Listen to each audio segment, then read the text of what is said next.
आइए बेटे शुरू कर रहे हैं हम आज अमेंडमेंट की क्लास आप लोगों के लिए। और अमेंडमेंट्स के साथ साथ में हम ना कुछ और चीज़ें भी लेकर के आ रहे हैं, जैसे जहां कन्फ्यूजन्स आप लोगों को रहते हैं सर न्यू स्कीम के अंदर कौन सी चीज़ अलाउड कौन सी डिसअलाउड, कुछ और क्वेरीज हैं बच्चों की, उन सब के रिस्पेक्ट में आज एक वीडियो स्पेसिफिकली बनाया जा रहा है।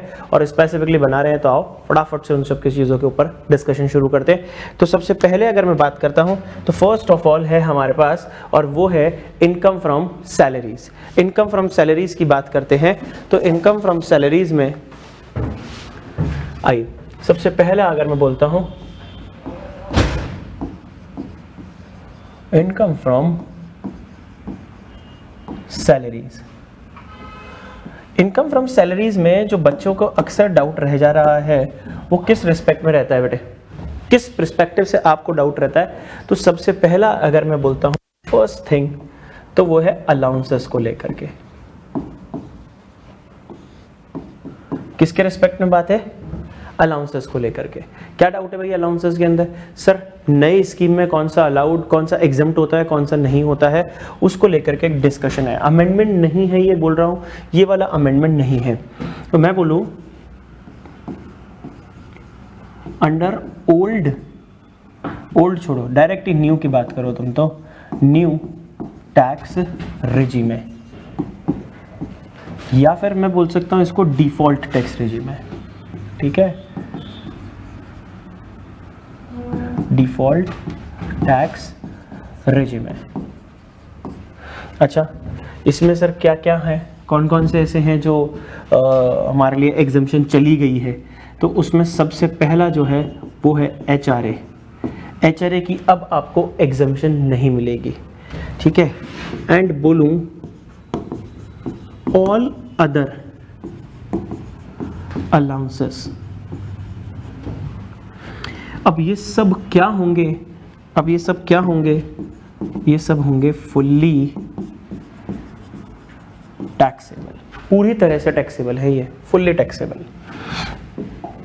तो सर फिर एग्जम्पशन किसी की मिलती भी है कि नहीं मिलती है? हाँ मिलती है।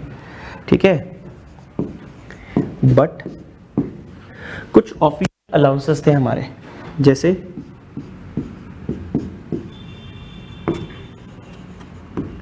ट्रैवलिंग अलाउंस,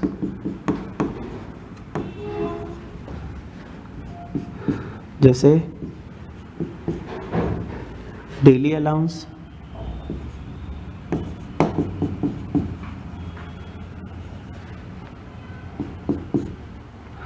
जैसे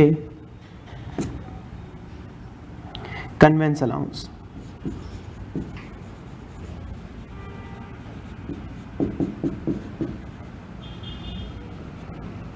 ये सब क्या रहेंगे? एग्जम्प्टेड है। ठीक है, ये सब एग्जम्प्टेड है। सर बस यही एग्जम्प्टेड है क्या, या कोई और भी एग्जम्प्टेड है हमारे लिए? क्या सिर्फ यही एग्जम्प्टेड है या और भी कोई एग्जम्प्टेड है? हाँ एक और एग्जम्प्टेड है जिसको हमने क्या बोल दिया है,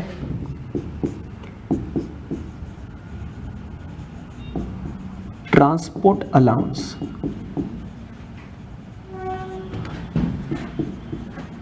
पेड टू हैंडीकैप्ड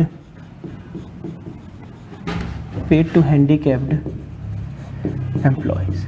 मैं आपको पहले भी बोल चुका हूँ हैंडीकैप्ड एम्प्लॉयज में डेफ डम सब कवर्ड होते हैं, ब्लाइंड भी इसी में ही कवर्ड है। डेफ डम ब्लाइंड सब कुछ इसी में ही कवर्ड रहता है। ठीक है बेटे, तो ये हमारे पास बात है जो आपको याद रखने की है अलाउंसेस को लेकर के इन केस ऑफ सैलरीज। ठीक है, ये भी एग्जम्प्टेड है, ये भी एग्जम्प्टेड है, ये ठीक है, इनको रेस्पेक्ट। ये क्या है? एग्जम्प्टेड है। ठीक है, ये एग्जम्प्ट ध्यान है ना, ये तो आपको कितने तक एग्जम्प्ट होता है? Transport allowance exempt up to 3200 रुपए पर मंथ। 3200 रुपए पर मंथ तक की आपको क्या मिलती रहेगी? एग्जम्पशन मिलती रहेगी। ठीक है भाई, चलते हैं आगे। फिर क्या है हमारे पास यहाँ पे दे रखा है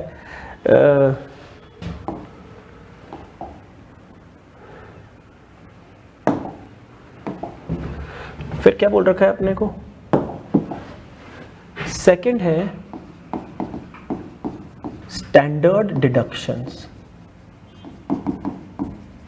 स्टैंडर्ड डिडक्शन की बात करता हूं तो 16(1)(a) की, तो वहां पे क्या बोल दिया, अगर आप ओल्ड टैक्स रेजिमे में हैं तो ये मिलेगी अप टू 50,000, लेकिन ये अगर न्यू टैक्स रेजिमे में है तो ये मिलेगी अब बढ़ के कितनी हो गई, 75,000। ये अमेंडमेंट है इस बार का, ये वाला क्या है, अमेंडमेंट है हमारे लिए, ठीक है भाई। अच्छा,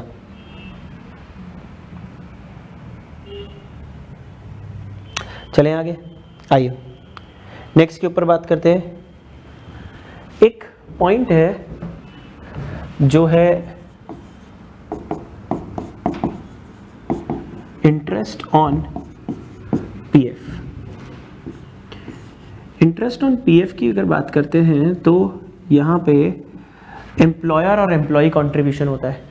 हाँ सर, होता है ना, एम्प्लॉयर का कंट्रीब्यूशन भी और एम्प्लॉय का कंट्रीब्यूशन भी। तो यहाँ जो मैं डिस्कशन कर रहा हूँ ये किसकी बात कर रहा हूँ, interest on PF on employers contribution, employers के कंट्रीब्यूशन की, ठीक है।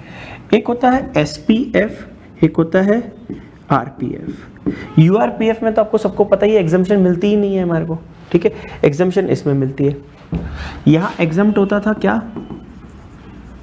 फुल्ली एग्जम्प्टेड, बिल्कुल सही है, और यहाँ होता था exempt up to 9.5% per annum. ये बेटे तभी एग्जम्पशन मिलेगी जब कंट्रीब्यूशन, पर्टिकुलर एक साल का कंट्रीब्यूशन आपने कितना किया हो, अप टू 2.5 लाख रुपए का किया हो, ठीक है, कंट्रीब्यूशन अप टू 2.5 लाख रुपए का है। तो exemption will be allowed only if the contribution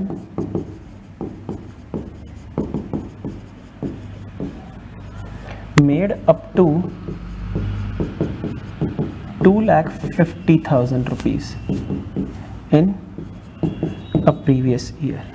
एक प्रीवियस ईयर के अंदर आपका अमाउंट कितना हो, 2.5 लाख रुपए तक का हो, ठीक है।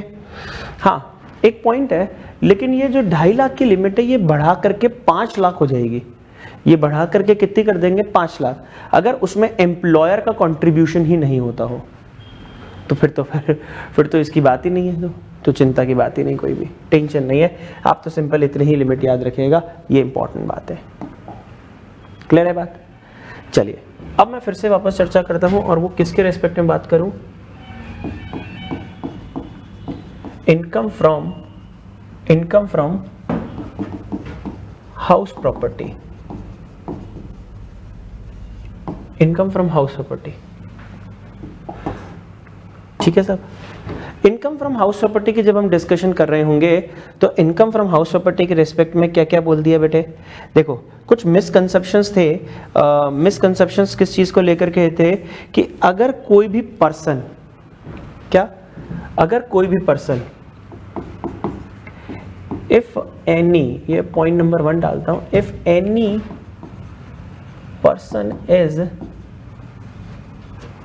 engaged in the business of letting out of क्या चीज letting out करने की बात कर रहा है, letting out of commercial buildings, then such rental income will be taxable under the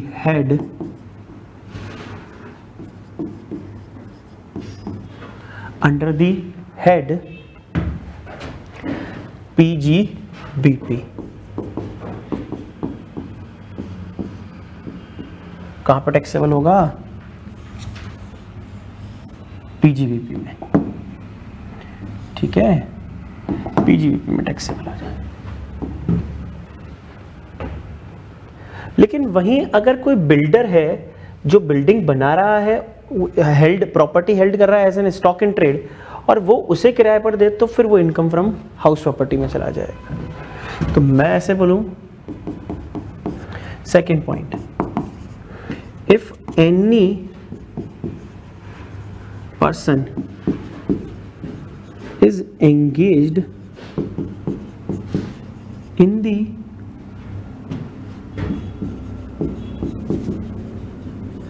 construction of building and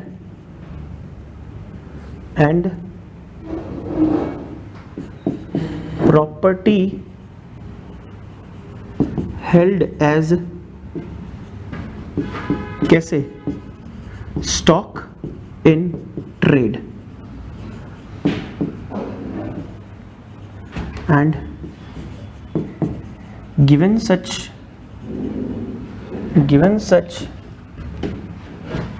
property किस पे? given such property on rent, then same will be taxable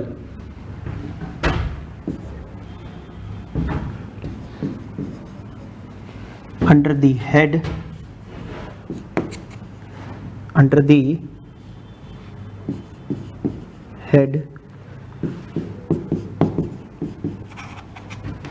income from house property.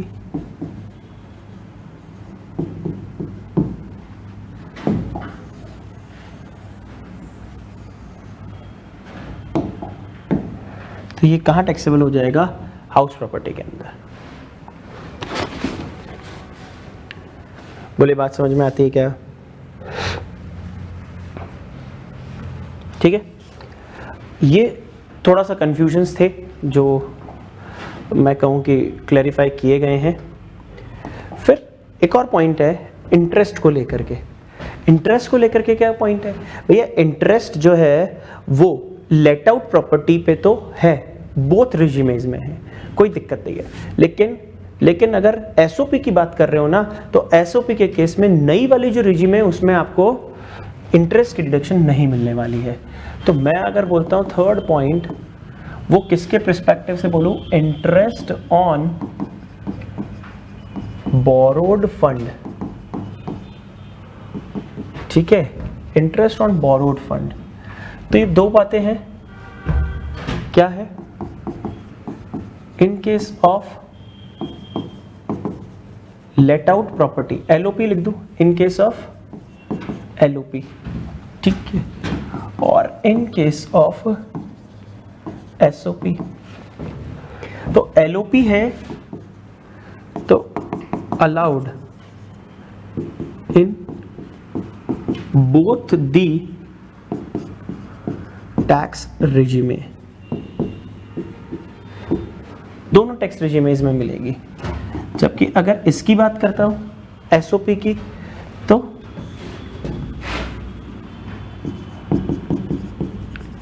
Allowed if assessee opted out from opt out from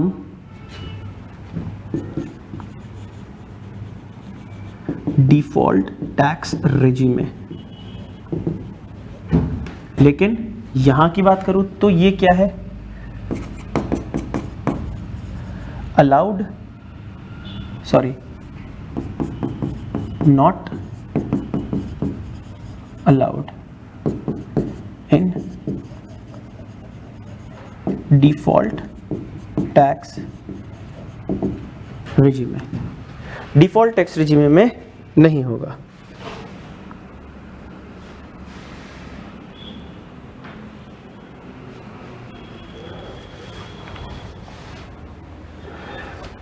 done है बेटे, कोई doubt वाली बात तो है ही नहीं।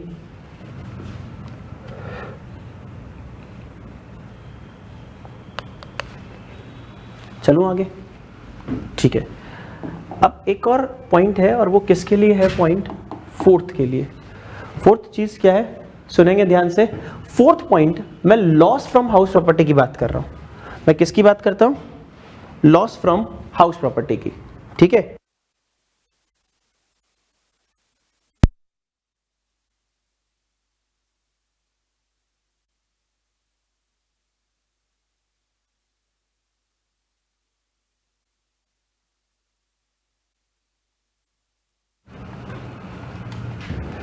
है एक और पॉइंट किस चीज के लिए है बेटे? लॉस के पॉइंट ऑफ व्यू से है। क्या है? Loss, loss from house property. Loss from house property के केस में क्या होगा? देखो, अगर मैं बोलूं अंडर ओल्ड टैक्स रिजीम में, मैं इसके लिए बोल रहा हूं ना, ऑप्ट आउट का मतलब क्या हो गया? ये ऑप्ट आउट फ्रॉम डिफॉल्ट, यानी ऑप्ट आउट फ्रॉम डिफॉल्ट का मतलब क्या हो गया? क्या हो गया? ओल्ड टैक्स रिजीम में। और डिफॉल्ट टैक्स रिजीम में का मतलब क्या हो? इधर न्यू टैक्स रिजीम है, न्यू टैक्स रिजीम है, ठीक है। इधर बात करूं तो अंडर ओल्ड टैक्स रिजीम में क्या होगा बेटे? क्या होगा? Loss can be set of from any other head. खुद से तो हो ही सकता है, अदर हेड से भी सेट ऑफ हो सकता है, कोई दिक्कत नहीं है। लेकिन अगर इसकी बात करता हूं, लॉस अंडर हाउस प्रॉपर्टी, तो क्या होगा? अंडर न्यू टैक्स रिजीम में। तो अंडर न्यू टैक्स रिजीम में की अगर बोलूं तो इन केस ऑफ एसओपी, भैया एसओपी में इंटरेस्ट ही अलाउड नहीं हो रहा है। अगर इंटरेस्ट अलाउड नहीं है तो फिर सॉरी, ये तो हो ही नहीं सकता, ये तो चांस ही नहीं है कोई भी, ठीक है। इधर क्या चांस है? तो भाई हाँ sir, in case of LOP possible है, इन केस ऑफ एलओपी तो पॉसिबल है। अगर एलओपी के केस में पॉसिबल है तो फिर एक चीज है याद रखने वाली बात, क्या? Loss can not be set of any other head of any other head of income. Clear है बात? तो ये चीज याद रखिएगा, किसी और हेड से सेट ऑफ नहीं होगा। न्यू टैक्स रिजीम में अगर ऑप्ट कर लिया है तो खुद से सेट ऑफ कर लेना, बस, और कुछ भी नहीं होगा। क्लियर है क्या बात? तो ये न्यू टैक्स रिजीम में, ओल्ड टैक्स रिजीम के रेस्पेक्ट में मैंने आपको हाउस प्रॉपर्टी के बारे में कंप्लीट किया है। ये हाउस प्रॉपर्टी के रेस्पेक्ट में कॉन्सेप्ट हमने डिस्कस कर लिया।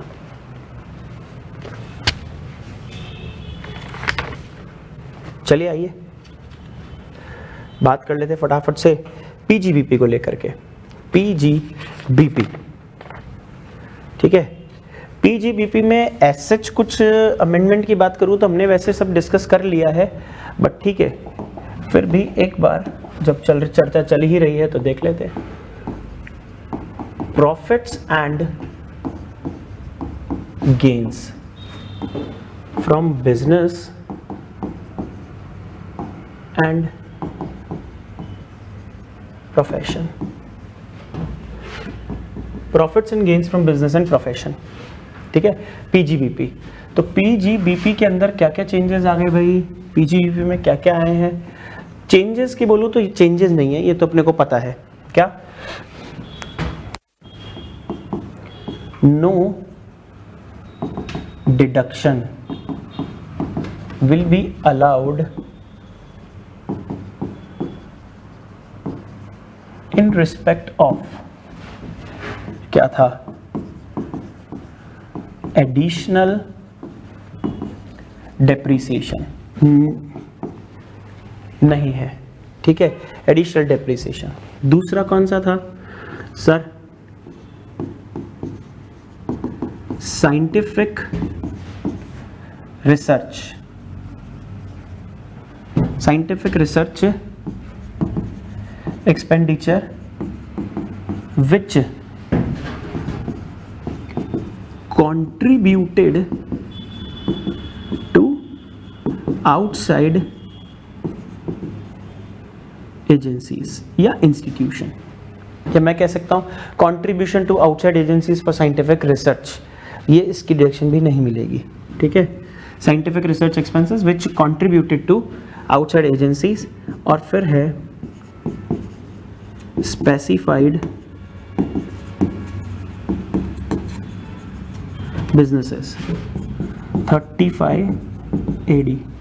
सर ये तो आपने बता रखे थे, अरे बेटे सुन तो लो, क्या बोल दिया, इन तीनों की डिडक्शन नहीं मिलेगी इफ असेसी ऑप्टेड, क्या ऑप्टेड, डिफॉल्ट टैक्स रेजिम में। तो डिफॉल्ट टैक्स रेजिम में अगर है तो फिर नहीं मिलेगा। क्लियर है क्या बात? 3 चीजें इसके रेस्पेक्ट में पॉइंट है, ठीक है। अब सुनेंगे जरा ध्यान से कि हम किसकी पॉइंट पे बात कर रहे हैं। हम बात कर रहे हैं सेकंड के लिए, एंड द सेकंड इज, बेटे एक सेक्शन था स्पेसिफाइड डिडक्शंस करके अंडर सेक्शन 36, अंडर सेक्शन 36 के लिए। तो अंडर सेक्शन 36 के लिए क्या था, वहां पे था employers contribution, employers contribution towards notified pension scheme under section 80 CCD। तो एम्प्लॉयर जो कंट्रीब्यूट करता था तो वहां पे पहले क्या था, वहां पे था 10% of salary, 10% of salary of employ, ये एम्प्लॉयज सैलरी बोल दो। अब यानी अमेंडमेंट के बाद ये 10% जो है ये अब कितना हो गया है, 14% हो गया है ऑफ एम्प्लॉयज सैलरी, ठीक है, एम्प्लॉय सैलरी का। इसको भी ऐसे लिख देता हूं,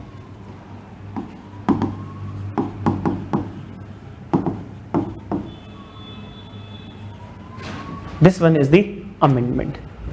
ये अमेंडमेंट के बारे में बात हो गई, ठीक है, ये चेंज हो गया है। ध्यान हो आपको, तो हम पार्टनर्स रेम्यूनरेशन तो ऑलरेडी बात कर ही चुके थे। क्या था, थर्ड अमेंडेड ही पढ़ा था हमने, पार्टनर्स रेम्यूनरेशन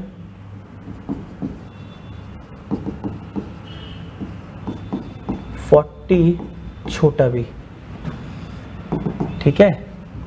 तो वहां जब एलिजिबल अमाउंट निकालते हैं, एलिजिबल अमाउंट निकालने के लिए क्या करते हैं बेटे, एलिजिबल अमाउंट के लिए सर वहां करते हैं for first 6 lakh of book profit. तो यहाँ पहले 3 लाख था, अब ये 6 लाख हो चुका है। तो A 90% of such book profit जितना आपने यहाँ लिया है, और B minimum limit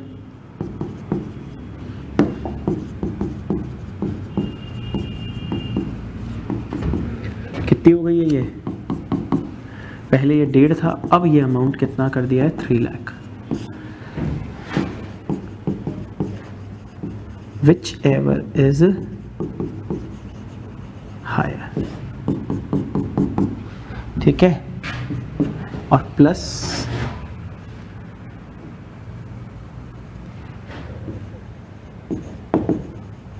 for balance of book profit. Balance of book profit है तो 60% of such balance book profit, balanced book profit, इन दोनों का टोटल आपका एलिजिबल अमाउंट बन जाता है, ठीक है। तो एक्चुअली मैं अमेंडमेंट एक तो इस चीज़ को लेकर के आ गया, और दूसरा यहाँ पे जो लिमिट है ये बढ़ गई है, और बढ़ के कितनी हो गई 3 लाख रुपये। ये हम ऑलरेडी डिस्कस कर चुके हैं, इसमें तो कोई बात थी भी नहीं, इसमें कोई खास चर्चा हमने करी ही नहीं है अभी तक में, तो ठीक है सब।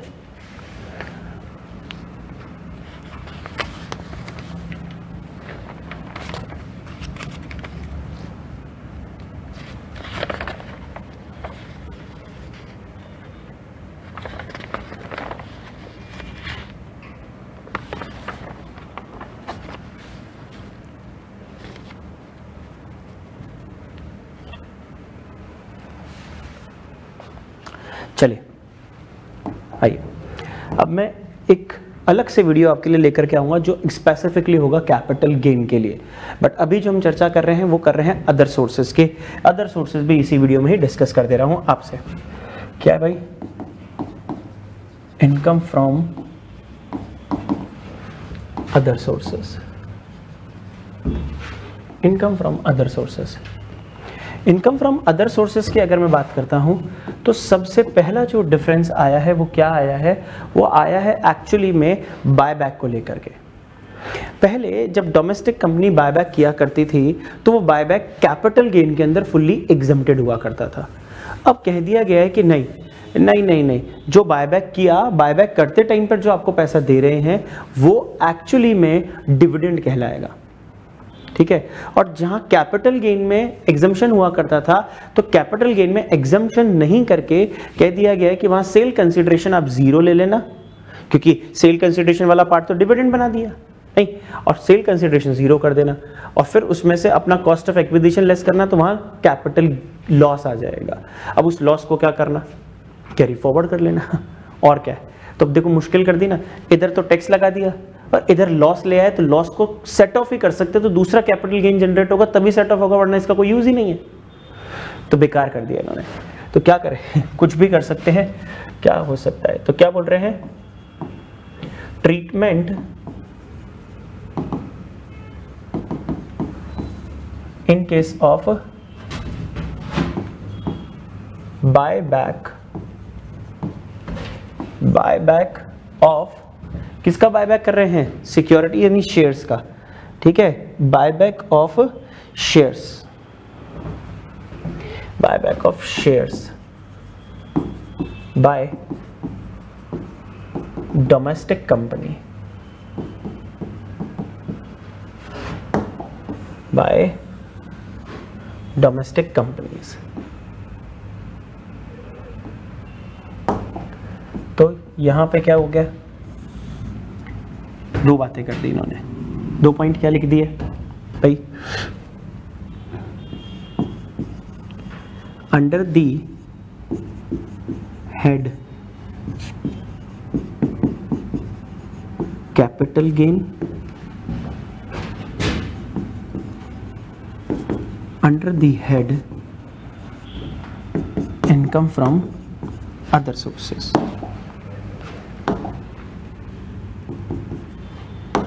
तो बेटे यहां पे अगर मैं बोलूं अमेंडमेंट से पहले, अब ये अमेंडमेंट की जो डेट है वो डेट भी आपको याद रखनी पड़ेगी, ठीक है। अमेंडमेंट से पहले डेट भी आपको याद रखनी पड़ेगी, यानी मैं इसको ऐसे कह देता हूं बिफोर 1 अक्टूबर 2024। 1 अक्टूबर 2024 से पहले कैपिटल गेन में क्या होता था, फुल्ली एग्जम्प्टेड,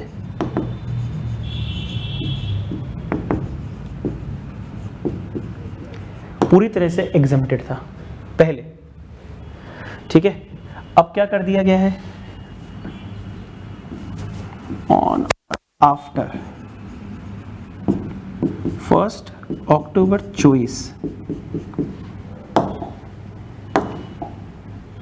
1 अक्टूबर 24 से क्या कर दिया है, तो मैं बोलूं 1 अक्टूबर 24 से इन्होंने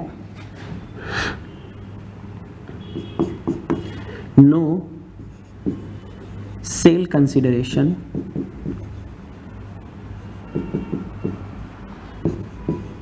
हेंस क्या होगा, कैपिटल लॉस विल अराइज। तो सेल कंसिडरेशन 0 लेना और COA लेस कर देना तो आपका लॉस ही आ जाना है। फिर से ये यहाँ पे बात इनकम फ्रॉम अदर सोर्सेस की, तो इनकम फ्रॉम अदर सोर्सेस में बिफोर 1 अक्टूबर 24 कुछ था ही नहीं, नो ट्रीटमेंट, कुछ नहीं होता था। लेकिन अब ऑन और आफ्टर 1 अक्टूबर 24 अगर कुछ है तो उसे क्या माना जाएगा, डिविडेंड माना जाएगा, ठीक है। तो क्या बोलूँगा, it will be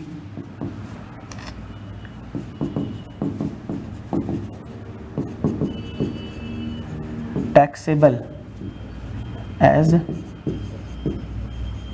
deemed dividend and taxable under the head income from other sources.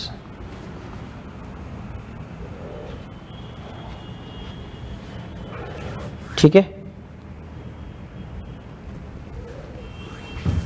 चलें आगे। सिंपल सा कॉन्सेप्ट है। एक बात याद रखना, डिविडेंड के केस में कुछ डिडक्शंस मिला करती थी, बट यहाँ पे अभी कोई डिडक्शन नहीं मिलेगी। तो मैं इसको और कंटिन्यूटी में लिख दूं, विदाउट एनी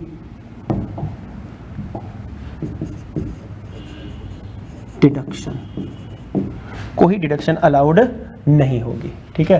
पहले के उसमें से डिविडेंड्स में से कुछ लेस कर दिया करते थे, बट अब कुछ भी लेस नहीं होगा, ये फुल्ली टैक्सेबल रहेगा एज इट इज। क्लियर है, चलिए आगे आइए। सेकंड पॉइंट है, ये अदर सोर्सेस की बात है। नेक्स्ट सेकंड जो है वो क्या है, फैमिली पेंशन के रेस्पेक्ट में डिडक्शन की बात कर रहे हैं। फैमिली पेंशन की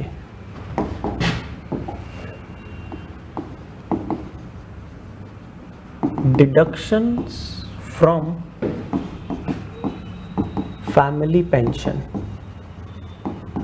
डिडक्शन फ्रॉम फैमिली पेंशन की अगर बात करता हूं तो क्या है, अंडर ओल्ड टैक्स रेजिम में और अंडर न्यू टैक्स रेजिम में। अंडर ओल्ड की बात करूं तो ए एक्चुअल अमाउंट रिसीव्ड, यहां पे भी वही है, एक्चुअल अमाउंट रिसीव्ड। बी क्या है, 1/3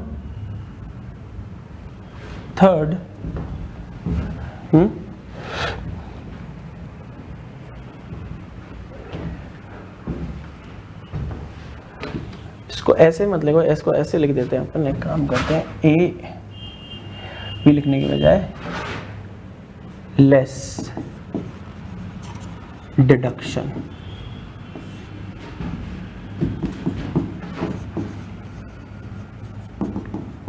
डिडक्शन इसको ऐसे लिखते हैं अपन।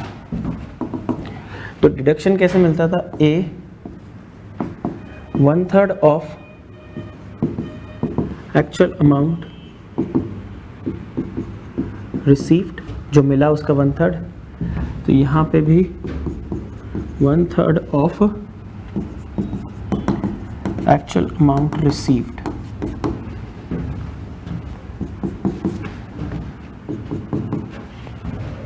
और बी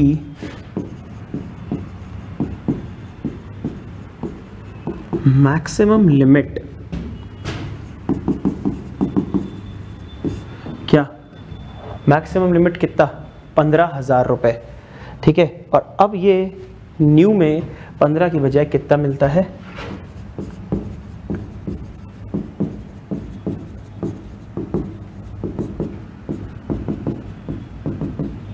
25,000 रुपए, ठीक है। तो क्या कहूँगा, whichever is less will be allowed as deduction।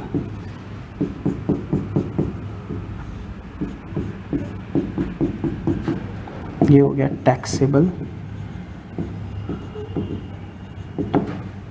और यहाँ पे भी whichever is will be allowed as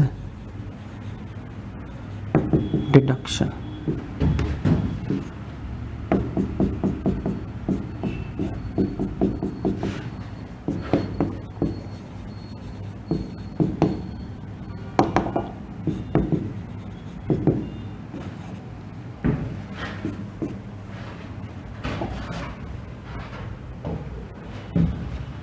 ठीक है, तो ये इस तरह से इसमें अमाउंट टैक्सेबल निकाला जाएगा।